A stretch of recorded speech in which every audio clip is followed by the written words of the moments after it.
Anyway, moving on. Let's load up the Mark II. The Mark II was designed after well, yeah, let's get with the unique shape first. The Mark II is a bit more stable on the launching pad because it rests on the 4 solid rocket boosters rather than on the middle section. But yeah, it also has more pods on it as well, as you can see. But unfortunately, that has another side effect, which is the main drawback of this design. The drawback is the final stage is heavy. More equipment, you've got to bring it back safely, it's heavier. So that means you need more power to... Yeah, you can see the middle section just dangling there, swinging gently in the breeze. It's a bit of an odd design, this. Lock that on. But you've got to bring them back, or you've got to salvage them if they had science in. Otherwise, I prefer to avoid the communications, transmit them, whatever. There we go. Yes.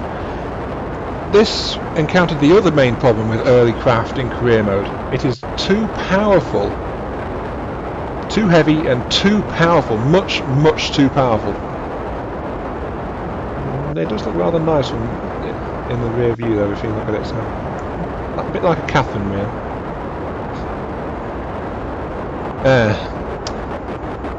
But yeah, they're too powerful. The only control I've got in this particular design is in the tiny little cockpit in the middle, right up there. And the craft is too heavy, too powerful. It can't control itself, so it, as you can see from that, it's actually tumbling completely out of control at this point. Now it's lost the solid rocket boosters. Let's disengage those. Oh yeah, I forgot. This one had faulty staging. That's not supposed to detach just yet. It still had fuel in it. Oh well. It's flying up so fast I'm getting friction. And it's completely out of fuel. Oh, lock gimbal. I forgot. Yeah, the Mark II design does have gimbal rockets on it. So that does make it a bit more steerable.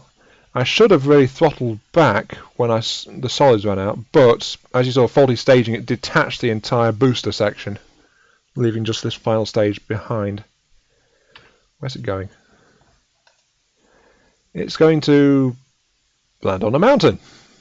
Okay, that sounds reasonable. Still, it's it. Oh, there is one thing I've not actually talked about yet, and that is why it's called a Crabby Crabby. It's called a Crabby Crabby because it's somewhere in my twisted mind. This 4-legged arrangement reminds me of a crab. It should have been 6, but there wasn't room. Observe the goo. Thank you. Yeah, as you can see, observation taken from Kermit's upper atmosphere. Scientific value 0. That's because these craft are very effective. The Crabby Crabbies can just, seriously, a single run, just one of these 4 legs can take all the data you can possibly get from a single point of observation. That's what this thing is for.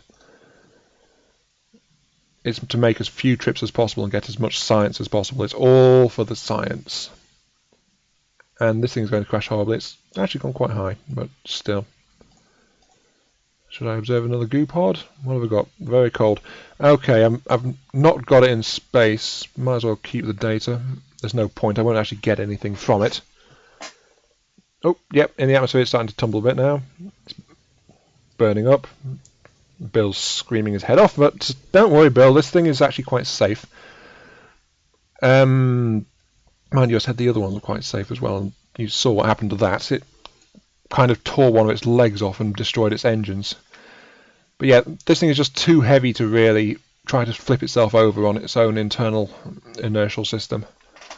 So its only way to slow down really is to deploy its chutes and hope like hell they work. It really needs to slow down more before it can flip over, but it needs the drag to do that. There we go. Yep, the chutes are starting to flip it over. In fact, that's probably why the Mark I exploded. Because I've deployed the chutes before before. Well, I actually deployed them late. I deployed them near the 500 mark when it was still upside down. If I deployed them sooner... Oh, I've lost a chute. God damn it. 13.1. That's going to get... Yeah, that's nasty. Ow. Actually, it's not so nasty. That's pretty normal. The engine's all exploded, but the rest of it's intact. Now, where am I? Oh, Kerbin's Highlands. I've not actually observed from this point. Okay, let's deploy the that entire section there and get some science. Some lovely science. You'll be able to see the reduction at work now from this. I'm just keeping all the data. But yeah, this is pretty much what the Crabby Crabby series is intended for. Get scientific data from every place possible. Reset that one. And just milk it. Every last scrap of possibly useful information in an area, a Crabby Crabby can get it. And then just wander off and get another 3 places besides that. Might as well cancel that one because that was 0. So yeah. 7 pods registered in the Highlands. Initial data value was 3 points. Very low.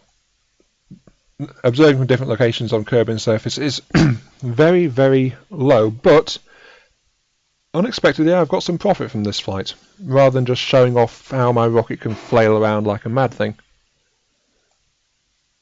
Oh wait, it's still throttled up. Okay, that's a bit silly. Something else, well, throttled up, if it doesn't even have engines, it still has problems with it. So yeah, let's go and retrieve that and see how much we actually get of value from it.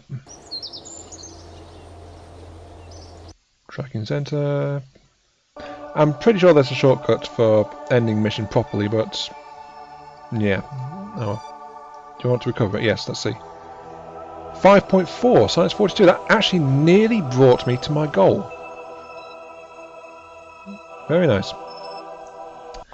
As you can see, +3, +1.3, 0.6, 0.3, 0.1, 0.1, 0.0, 0.0. Yeah, the science was just so low. It was only worth 3 in the first place, so it actually panned out to 0 pretty quick. But I've seen value 10s before, and that's where I worked out this 7 is the ideal number thing. Though actually I still get... That's probably going to pan out, and I'm going to need more launches and things like that if I get higher values.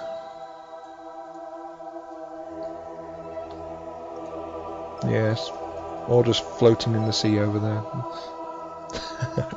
Okay, and now my friends, it is time for the sad tale of Jebidiah. Jebidiah Kerman. You will be missed, my friend. And unfortunately there's no one else called Jebidiah to hire, so yes. Let's talk a bit about Jebidiah while I hire Ludbury. Why is he in white when the others are in orange? I have no idea. Jebidiah, he led a charmed life. Those 3 rockets you just saw flung into the sky had him strapped proudly at the very point where he would impact surely against anything that was too hard for the rocket to fly through. He flew all of the ships with courage and valor until he met this beast, the Crabby Crabby Mark III. Built with the latest of Kerbal technologies, including many, many parachutes, 4 stages, and it's actually got landing gear on it. But this thing is actually a different approach on the Crabby Crabby. As you can see, it's a bit more streamlined in appearance, sleeker.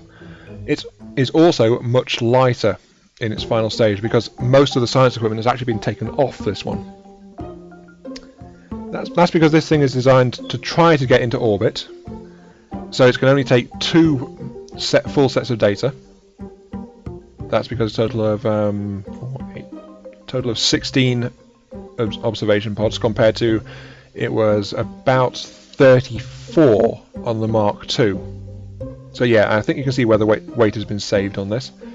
It's got vector engines, of course. Staging has all been worked out. The separating parts have also got parachutes, which were unlocked before this one was designed. It's got extra power in the form of 4 solid rocket boosters underneath it, in addition to the ones on the sides. And to be fair, this thing proves the limits in how controllable this single little pod can be in keeping a massive rocket like this under control. Because quite frankly it can't. Seriously, this thing can actually get quite high up in the air, but it is always, I mean always, going sideways when it does so. Because it just can't... Oh yeah, it also has the habit of flexing gently. It's so eager to take off, it can't wait to start moving. Better kick in the control system before it gets too bad. Yeah, it's just dancing on the launch pad like that. Yeah, I better get this thing in the air before it decides to fall over. Yeah. Jebidiah did manage to keep this beast very nicely under control. Off he goes. Yeah, look at that. Look at that. Yeah, it's already spinning quite badly, but it's doing quite well. It's gaining its high speed, high altitude. Doing well. It's going to separate the 4 smaller boosters soon, and then it becomes a bit more controllable because it's got the vector thrusters that those are hiding. But yeah, Jebidiah kept this thing very nicely under control. There goes those. Throttle those down a bit, give it a... And as you can see, it actually managed to get the roll under control, but now it's going sideways, almost terminally. And will do until those 4 solids burn out. Which is about now. There we go. And shoot deployment, yes. Ratchet up to full power, yes. I need you to get back onto course, thank you. Yeah, I only gained about 3.5 kilometers in height from the entire rocket booster stage, and it just couldn't keep itself under control. There we go. So yeah, this is going to be a short-lived flight. Jebidiah kept this under control. He took it up into low orbit, actually. Almost went orbital with this thing. And wound up... Where was he? Where did he wind up? Stupid nighttime. Yeah, he actually wound up flying it almost to this island over here. Wound up ditching in the sea. He got science from high altitude, actual space conditions, and then he got science from in the coastal waters over here. He was doing very well. He did me proud. He really did. Oh, it's time for the final stage. The problem came, quite frankly, from me, because I was the idiot in control of the thing. I should be trying to go orbital with this. Let's get this thing pointed the right way. I might. And there. Point that way. Boost. Okay. This thing, because of the lightness of the stage, and it's also got more fuel-efficient gimbal rockets, as you can see. Less thrust, but much more efficient. And it's lighter. That actually gives this pod decent orbital ability if it actually had a launch stage that could stay under control.